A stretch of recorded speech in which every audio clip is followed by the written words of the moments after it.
परमात्मने नमः। यथार्थ गीता श्रीमद् भगवद गीता अथ त्रयोदशो अध्यायः। गीता के आरंभ में ही धृतराष्ट्र का प्रश्न था कि संजय, धर्म क्षेत्र में तथा कुरुक्षेत्र में युद्ध की इच्छा से एकत्र हुए मेरे और पांडु पुत्रों ने क्या किया? अभी तक यह नहीं बताया गया कि वो क्षेत्र है कहां, किंतु जिन महापुरुष ने जिस क्षेत्र में युद्ध बताया, स्वयं ही उस क्षेत्र का प्रस्तुत अध्याय में निर्णय देते हैं कि वो क्षेत्र वस्तुतः है कहां। श्री भगवान वाच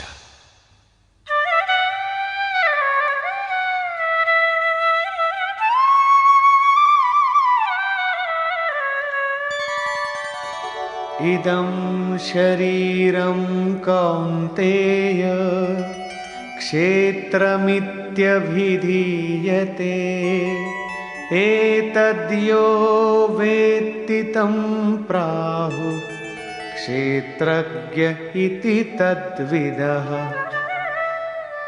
कौन्तेय, ये शरीर ही एक क्षेत्र है और इसको जो भली प्रकार जानता है वो क्षेत्रज्ञ है।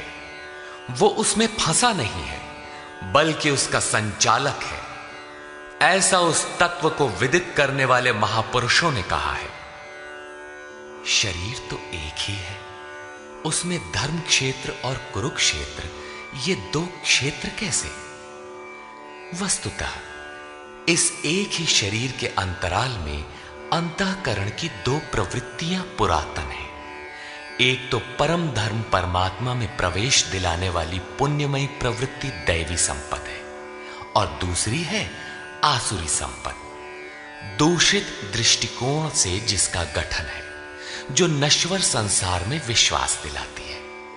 जब आसुरी संपद का बाहुल्य होता है तो यही शरीर कुरुक्षेत्र बन जाता है और इसी शरीर के अंतराल में जब दैवी संपद का बाहुल्य होता है तो यही शरीर धर्म क्षेत्र कहलाता है।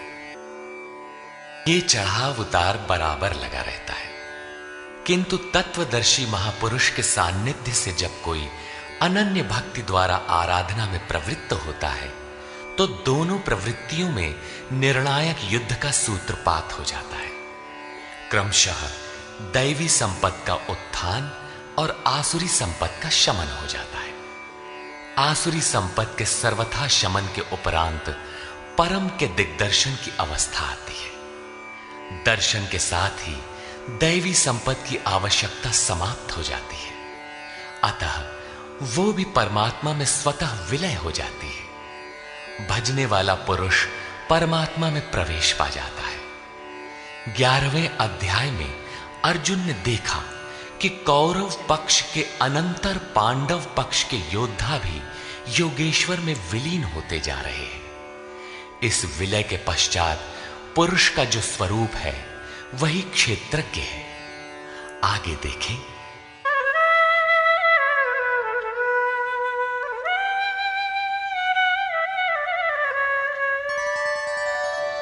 क्षेत्रज्ञं चापि मां विद्धि सर्वक्षेत्रेषु भारत क्षेत्रक्षेत्रज्ञयोर्ज्ञानं यत्तज्ज्ञानं मतं मम। हे अर्जुन, तू सब क्षेत्रों में क्षेत्रज्ञ मुझे ही जान, अर्थात मैं भी क्षेत्रज्ञ हूं। जो इस क्षेत्र को जानता है वो क्षेत्रज्ञ है, ऐसा उसे साक्षात जानने वाले महापुरुष कहते हैं। और श्री कृष्ण कहते हैं कि मैं भी क्षेत्रज्ञ हूं, अर्थात श्री कृष्ण भी एक योगेश्वर ही थे। क्षेत्र और क्षेत्रज्ञ अर्थात विकार सहित प्रकृति और पुरुष को तत्व से जानना ही ज्ञान है, ऐसा मेरा मत है। अर्थात साक्षात्कार सहित इनकी जानकारी का नाम ज्ञान है, कोरी बहस का नाम ज्ञान नहीं है।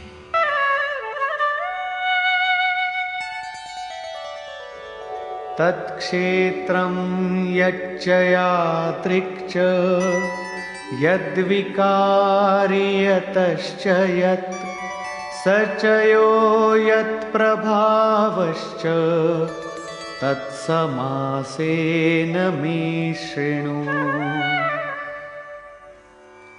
वो क्षेत्र जैसा है और जिन विकारों वाला है तथा जिस कारण से हुआ है, तथा वो क्षेत्रज्ञ भी जो है और जिस प्रभाव वाला है, वो सब मुझसे संक्षेप में सुन। अर्थात क्षेत्र विकार वाला है, किसी कारण से हुआ है, जबकि क्षेत्रज्ञ केवल प्रभाव वाला है। मैं ही कहता हूं, ऐसी बात नहीं है, ऋषि भी कहते हैं। ऋषिभिर्बहुधा गीतं छन्दोभिर्विविधैः पृथक् ब्रह्मसूत्रपदैश्चैव हेतुमद्भिर्विनिश्चितैः। ये क्षेत्र और क्षेत्रज्ञ का तत्व ऋषियों द्वारा बहुत प्रकार से गायन किया गया है तथा नाना प्रकार से वेदों की मंत्रणा द्वारा विभाजित करके भी कहा गया है तथा विशेष रूप से निश्चित किए हुए युक्ति युक्त ब्रह्म सूत्र के वाक्यों द्वारा भी वही कहा गया है। अर्थात वेदांत, महर्षि, ब्रह्म सूत्र और हम एक ही बात कहने जा रहे हैं। श्री कृष्ण वही कहते हैं जो इन सब ने कहा है। क्या शरीर अर्थात क्षेत्र इतना ही है जितना दिखाई देता है? इस पर कहते हैं,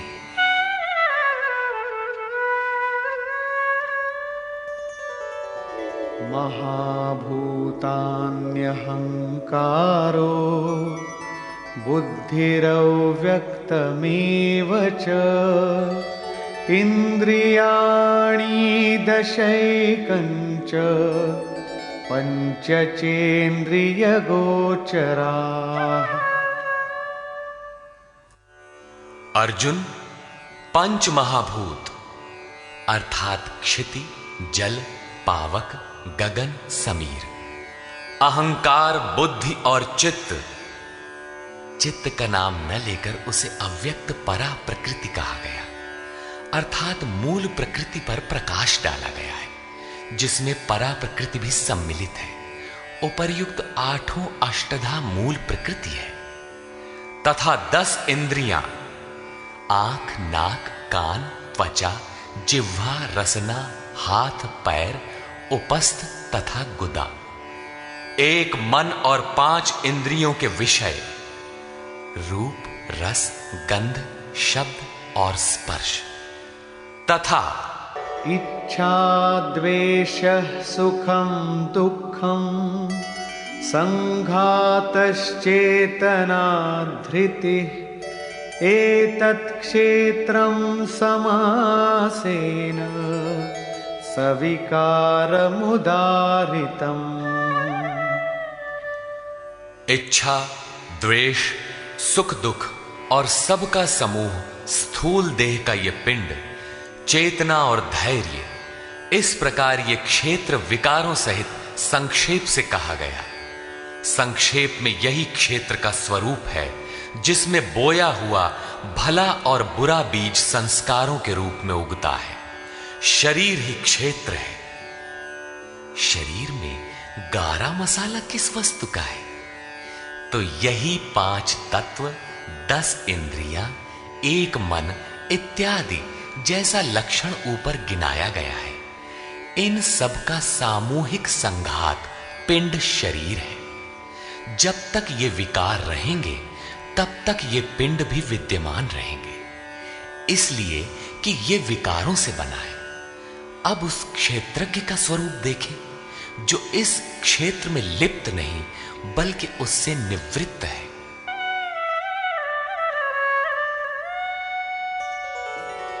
अमानित्वमदम्भित्वम् अहिंसा क्षान्तिरार्जवम्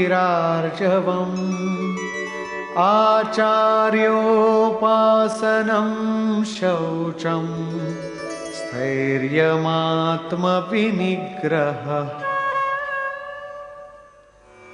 हे अर्जुन, मान अपमान का अभाव, दंभाचरण का अभाव अहिंसा अर्थात अपनी तथा अन्य किसी की आत्मा को कष्ट न देना अहिंसा है। अहिंसा का अर्थ केवल इतना ही नहीं है कि चींटी मत मारो। श्री कृष्ण ने कहा कि अपनी आत्मा को अधोगति में न पहुंचाओ, उसको अधोगति में पहुंचाना हिंसा है और उसका उत्थान ही शुद्ध अहिंसा है। ऐसा पुरुष अन्य आत्माओं के उत्थान हेतु भी उन्मुख रहता है। हां, इसका आरंभ किसी को ठेस न पहुंचाने से होता है। यह उसी का एक अंग प्रत्यंग है। अतः अहिंसा, क्षमा भाव, मन वाणी की सरलता, आचार्योपासना अर्थात श्रद्धा भक्ति सहित सद्गुरु की सेवा और उनकी उपासना, पवित्रता, अंतःकरण की स्थिरता, मन और इंद्रियों सहित शरीर का निग्रह और इंद्रियार्थेषु वैराग्यम अनहंकार एव च जन्म मृत्यु जरा व्याधि दुख दोषानुदर्शनम। इस लोक और परलोक के देखे सुने भोगों में आसक्ति का अभाव, अहम का अभाव, जन्म मृत्यु, वृद्धावस्था, रोग और भोगादि में दुख दोष का बारंबार चिंतन, असक्तिरनभिष्वंगः पुत्रदार गृहादिषु नित्यं च समचित्तत्वम् इष्टानिष्टोपपत्तिषु। पुत्र, स्त्री, धन और गृहादि में आसक्ति का अभाव, प्रिय तथा अप्रिय की प्राप्ति में चित्त का सदैव सम रहना,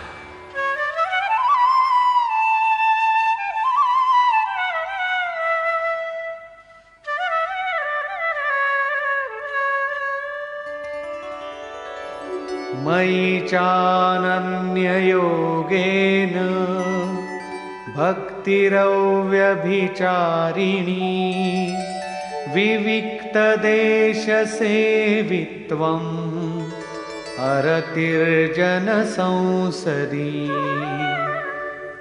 मुझ में अनन्य योग से श्री कृष्ण एक योगी थे, अर्थात ऐसे किसी महापुरुष में अनन्य योग अर्थात योग के अतिरिक्त अन्य कुछ भी स्मरण न करते हुए अव्यभिचारिणी भक्ति अर्थात इष्ट के अतिरिक्त किसी चिंतन का न आना, एकांत स्थान का सेवन, मनुष्यों के समूह में रहने की आसक्ति का न होना तथा अध्यात्मज्ञान नित्यत्वम् तत्त्वज्ञानार्थदर्शनम् एतज्ज्ञानमिति प्रोक्तम् अज्ञानम यदतोऽन्यथा।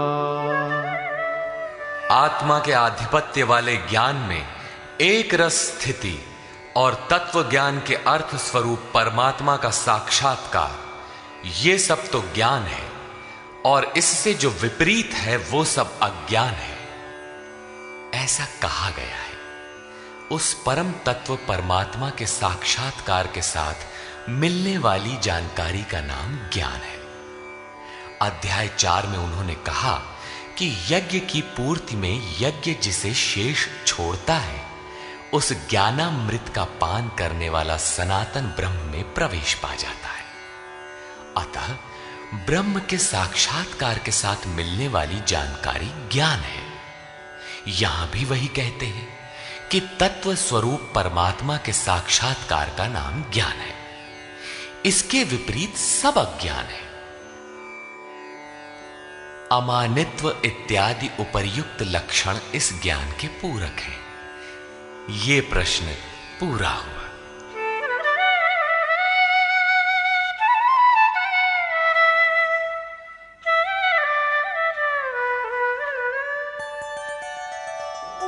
ज्ञेयं यत्तत् प्रवक्ष्यामि यज्ञात्वामृतमश्नुते अनादिमत्परं ब्रह्म न सत्तन्नासदुच्यते। अर्जुन, जो जानने योग्य है तथा जिसे जानकर मरण धर्मा मनुष्य अमृत तत्व को प्राप्त होता है, उसे अच्छी प्रकार कहूंगा। वो आदि रहित परम ब्रह्म न सत कहा जाता है और न असत ही कहा जाता है, क्योंकि जब तक वो अलग है तब तक वो सत है, और जब मनुष्य उसमें समाहित हो गया तो कौन किससे कहे। एक ही रह जाता है, दूसरे का भान नहीं। ऐसी स्थिति से वो ब्रह्म न सत है न असत है, बल्कि जो स्वयं सहज है वही है।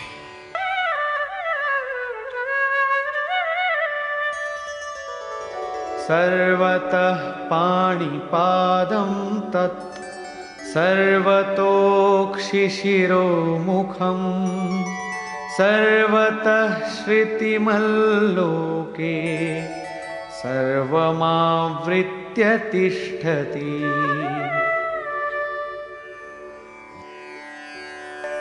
वो ब्रह्म सब ओर से हाथ पैर वाला, सब ओर से नेत्र सिर और मुख वाला तथा सब ओर से श्रोत्र वाला है, सुनने वाला है, क्योंकि वो संसार में सबको व्याप्त करके स्थित है।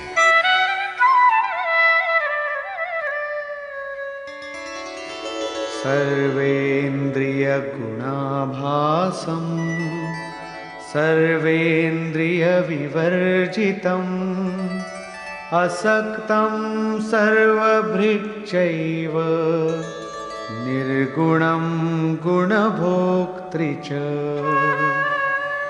वो संपूर्ण इंद्रियों के विषयों को जानने वाला है, फिर भी सब इंद्रियों से रहित है। वो आसक्ति रहित, गुणों से अतीत होने पर भी सबको धारण और पोषण करने वाला और सभी गुणों को भोगने वाला है, अर्थात एक एक करके सभी गुणों को अपने में लय कर लेता है।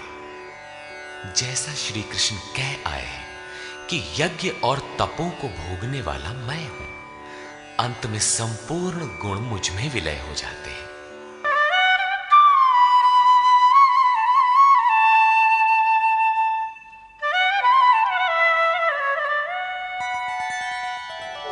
बहिरन्तश्च भूतानाम् अचरं चरमेव च सूक्ष्मत्वात् तदविज्ञेयं दूरस्थं चान्तिके च तत्। वो ब्रह्म सभी जीवधारियों के बाहर भीतर परिपूर्ण है। चर और अचर रूप भी वही है। सूक्ष्म होने से वो दिखाई नहीं पड़ता, अविज्ञेय है, मन इंद्रियों से परे है तथा अति समीप और दूर भी वही है।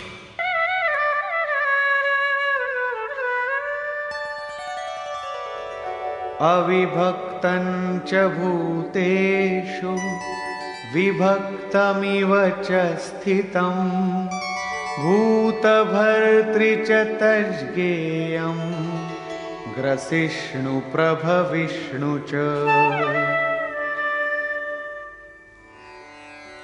अविभाज्य होकर भी वो संपूर्ण चराचर भूतों में अलग अलग के सदृश प्रतीत होता है। वो जानने योग्य परमात्मा समस्त भूतों को उत्पन्न करने वाला, भरण और पोषण करने वाला और अंत में संहार करने वाला है। यहां बाह्य और आंतरिक दोनों भावों की ओर संकेत किया गया है।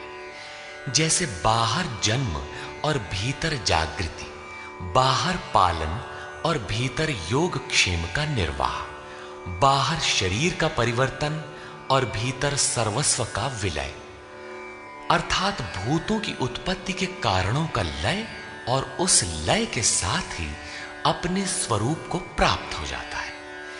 ये सब उसी ब्रह्म के लक्षण है। ज्योतिषामपि तज्ज्योतिः तमसः परमुच्यते ज्ञानं ज्ञेयं ज्ञानगम्यं हृदि सर्वस्य विष्ठितम्। वो ज्ञेय ब्रह्म ज्योतियों का भी ज्योति है, तम से अति परे कहा जाता है। वो पूर्ण ज्ञान स्वरूप है, पूर्ण ज्ञाता है, जानने योग्य है और ज्ञान द्वारा ही प्राप्त होने वाला है। साक्षात्कार के साथ मिलने वाली जानकारी का नाम ज्ञान है। ऐसी जानकारी द्वारा ही उस ब्रह्म का प्राप्त होना संभव है। वो सबके हृदय में स्थित है, उसका निवास स्थान हृदय है, अन्यत्र ढूंढने पर वो नहीं मिलेगा। अतः हृदय में ध्यान तथा योगाचरण द्वारा ही उस ब्रह्म की प्राप्ति का विधान है। इति क्षेत्रं तथा ज्ञानं ज्ञेयं चोक्तं समासतः मद्भक्त एतद्विज्ञाय मद्भावायोपपद्यते। हे अर्जुन, बस इतना ही क्षेत्र ज्ञान तथा जानने योग्य परमात्मा का स्वरूप संक्षेप में कहा गया है। इसे जानकर मेरा भक्त मेरे साक्षात स्वरूप को प्राप्त होता है। अभी तक योगेश्वर श्री कृष्ण ने जिसे क्षेत्र कहा था उसी को प्रकृति और जिसे क्षेत्रज्ञ कहा था उसी को अब पुरुष शब्द से इंगित करते हैं। प्रकृतिं पुरुषं चैव विद्यनादि उभावपि विकारांश गुणांश्चैव विद्धि प्रकृति संभवान्। ये प्रकृति और पुरुष दोनों ही अनादि जान, ऐसा संपूर्ण विकार तथा त्रिगुण प्रकृति से ही उत्पन्न हुए जान। कार्यकरण कर्तृत्वे हेतुः प्रकृतिरुच्यते पुरुषः सुख दुःखानां भोक्तृत्वे हेतुरुच्यते। कार्य और करण अर्थात जिसके द्वारा कार्य किए जाते हैं, विवेक वैराग्य इत्यादि, तथा अशुभ कार्य होने में काम क्रोध इत्यादि कारण है। उनको उत्पन्न करने में हेतु प्रकृति कही जाती है और ये पुरुष सुख दुखों को भोगने में कारण कहा जाता है। प्रश्न उठता है कि क्या वो भोगता ही रहेगा या इससे कभी छुटकारा भी मिलेगा? जब प्रकृति पुरुष दोनों ही अनादि हैं, तब कोई उनसे छूटेगा कैसे? इस पर कहते हैं, पुरुषः प्रकृतिस्थो हि भुङ्क्ते प्रकृतिजान् गुणान् कारणं गुणसङ्गोऽस्य सदसद्यो निजन्मसु। प्रकृति के बीच में खड़ा होने वाला पुरुष ही प्रकृति से उत्पन्न हुए गुणों के कार्य रूप पदार्थों को भोगता है और इन गुणों का संग ही इस जीवात्मा के अच्छी तथा बुरी योनियों में जन्म लेने का कारण है। ये कारण अर्थात प्रकृति के गुणों का संग समाप्त होने पर ही जन्म मृत्यु से मुक्ति मिलती है। अब उस पुरुष पर प्रकाश डालते हैं कि वो किस प्रकार प्रकृति में खड़ा है।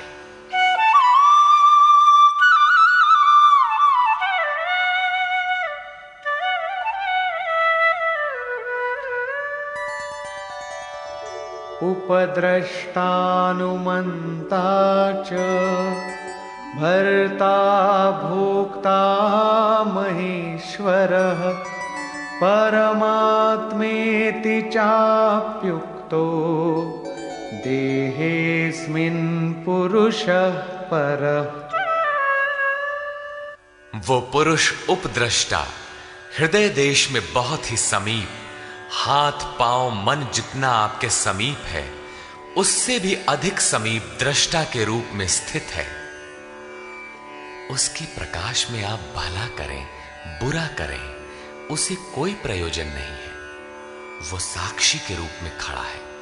साधना का सही क्रम पकड़ में आने पर पथिक कुछ ऊपर उठा, उसकी ओर बढ़ा तो दृष्टा पुरुष का क्रम बदल जाता है। वो अनुमंता अनुमति प्रदान करने लगता है, अनुभव देने लगता है। साधना द्वारा और समीप पहुंचने पर वही पुरुष भर्ता बनकर भरण पोषण करने लगता है, जिसमें आपके योगक्षेम की भी व्यवस्था कर देता है। साधना और सूक्ष्म होने पर वही भोक्ता हो जाता है।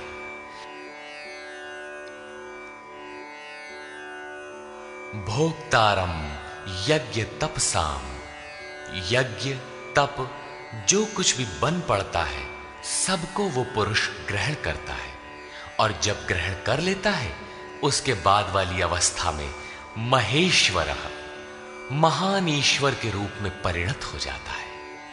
वो प्रकृति का स्वामी बन जाता है, किंतु अभी कहीं प्रकृति जीवित है तभी उसका मालिक है। इससे भी उन्नत अवस्था में वही पुरुष परमात्मेति चापयुक्तो, जब परम से संयुक्त हो जाता है तब परमात्मा कहलाता है। इस प्रकार शरीर में रहते हुए भी ये पुरुष अर्थात आत्मा परह ही है, सर्वथा इस प्रकृति से परे ही है।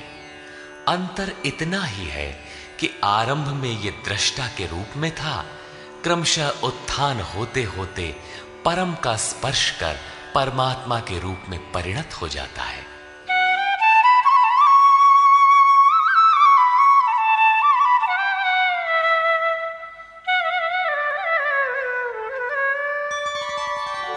य एवं वेत्ति पुरुषं प्रकृतिं च गुणैः सह सर्वथा वर्तमानोऽपि न स भूयोऽभिजायते। इस प्रकार पुरुष को और गुणों के सहित प्रकृति को जो मनुष्य साक्षात्कार के साथ विदित कर लेता है, वो सब प्रकार से बरतता हुआ भी फिर नहीं जन्मता, अर्थात उसका पुनर्जन्म नहीं होता। यही मुक्ति है। अभी तक योगेश्वर श्री कृष्ण ने ब्रह्म और प्रकृति की प्रत्यक्ष जानकारी के साथ मिलने वाली परम गति अर्थात उसका पुनर्जन्म से निवृत्ति पर प्रकाश डाला, और अब वे उस योग पर बल देते हैं जिसकी प्रक्रिया है आराधना, क्योंकि इस कर्म को कार्य रूप दिए बिना कोई पाता नहीं।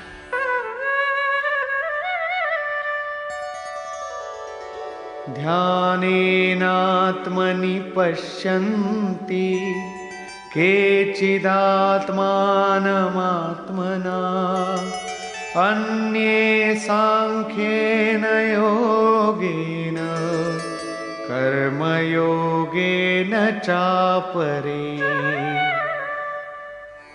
हे अर्जुन, उस आत्मानम परमात्मा को कितने ही मनुष्य तो आत्मना अपने अंतर चिंतन से ध्यान के द्वारा आत्मनि हृदय देश में देखते हैं, कितने ही सांख्य योग के द्वारा अर्थात अपनी शक्ति को समझते हुए उसी कर्म में प्रवृत्त होते हैं, और अन्य बहुत से उसे निष्काम कर्म योग द्वारा देखते हैं, समर्पण के साथ उसी नियत कर्म में प्रवृत्त होते हैं। प्रस्तुत श्लोक में मुख्य साधन है ध्यान। उस ध्यान में प्रवृत्त होने के लिए सांख्य योग और निष्काम कर्म योग दो धाराएं हैं।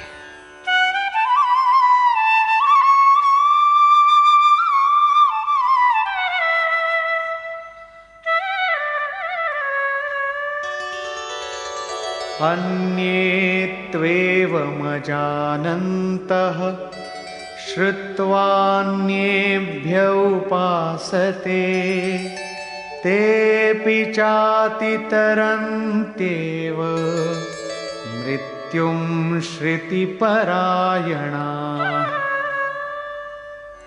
परंतु दूसरे जिनको साधना का ज्ञान नहीं है, वे इस प्रकार न जानते हुए अन्येभ्यः, दूसरे जो तत्व के जानने वाले महापुरुष हैं, उनके द्वारा सुनकर ही उपासना करते हैं, और वे सुनने के परायण हुए पुरुष भी मृत्यु रूपी संसार सागर से निसंदेह तर जाते हैं। अतः कुछ भी पार न लगे तो सत्संग करें।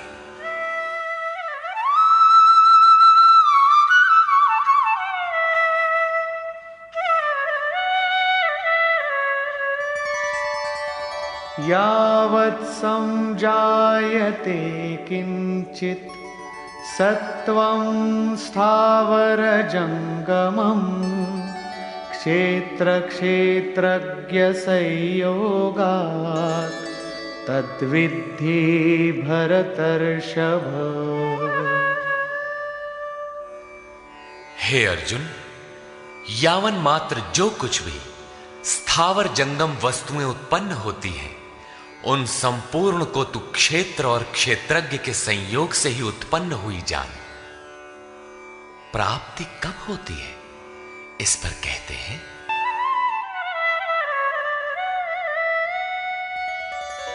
समं सर्वेषु भूतेषु तिष्ठन्तं परमेश्वरं विनश्यत्स्व विनश्यन्तं यः पश्यति स पश्यति।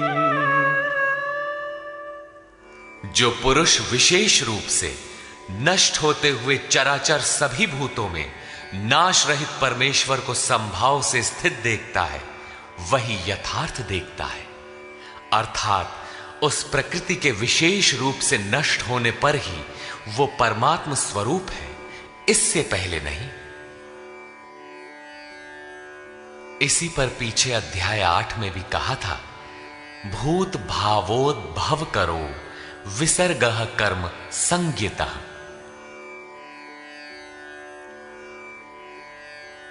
भूतों के वे भाव जो भले अथवा बुरे कुछ भी संस्कार संरचना करते हैं, उनका मिट जाना ही कर्मों की पराकाष्ठा है। उस समय कर्म पूर्ण है। वही यहां भी कहते हैं कि जो चराचर भूतों को नष्ट होते हुए और परमेश्वर को समभाव से स्थित देखता है, वही सही देखता है।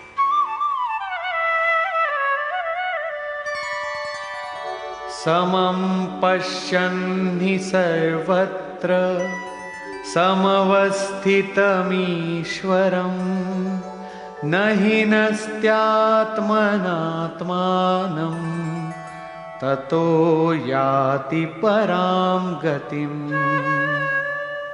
क्योंकि वो पुरुष सर्वत्र समभाव से स्थित परमेश्वर को समान, अर्थात जैसा है वैसा ही समान देखता हुआ अपने द्वारा स्वयं को नष्ट नहीं करता। क्योंकि जैसा था वैसा उसने देखा, इसलिए वो परम गति को प्राप्त होता है। प्राप्ति वाले पुरुष के लक्षण बताते हैं।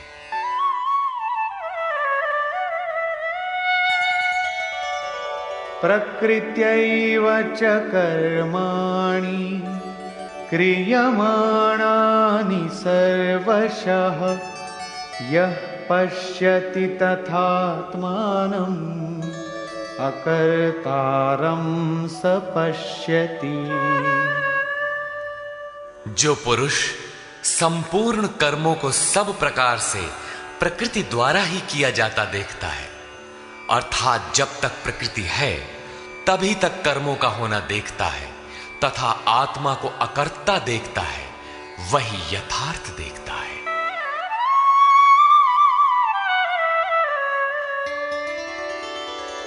यदा भूत पृथग् भावम् एकस्थमनुपश्यति तत एव च विस्तारम् ब्रह्म संपद्यते तदा।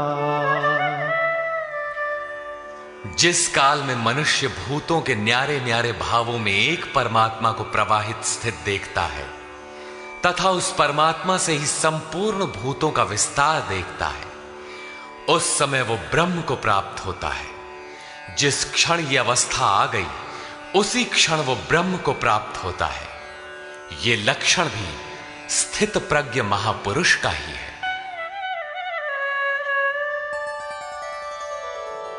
अनादित्वान् निर्गुणत्वात् परमात्मायमव्ययः शरीरस्थोऽपि कौन्तेय न करोति न लिप्यते। कौन्तेय, अनादि होने से और गुणातीत होने से ये अविनाशी परमात्मा शरीर में स्थित होते हुए भी वास्तव में न करता है और न लिप्त ही होता है। किस प्रकार? यथा सर्वगतं सौक्ष्म्याद् आकाशं नोपलिप्यते सर्वत्रावस्थितो देहे तथात्मानोपलिप्यते। जिस प्रकार सर्वत्र व्याप्त हुआ आकाश सूक्ष्म होने के कारण लिप्त नहीं होता, ठीक वैसे ही सर्वत्र देह में स्थित हुआ भी आत्मा गुणातीत होने के कारण देह के गुणों से लिप्त नहीं होता। आगे कहते हैं,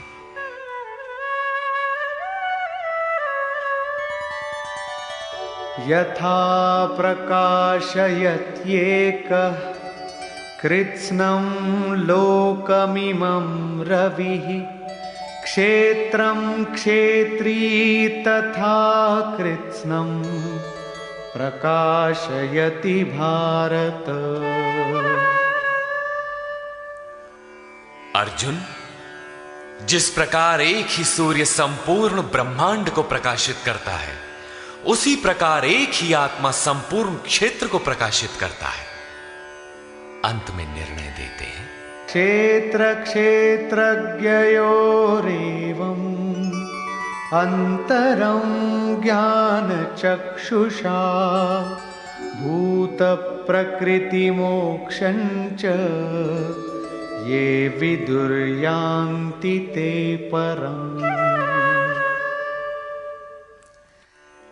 इस प्रकार क्षेत्र और क्षेत्रज्ञ के भेद को तथा विकार सहित प्रकृति से छूटने के उपाय को जो ज्ञान रूपी नेत्र द्वारा देख लेते हैं, वे महात्मा जन पर ब्रह्म परमात्मा को प्राप्त होते हैं।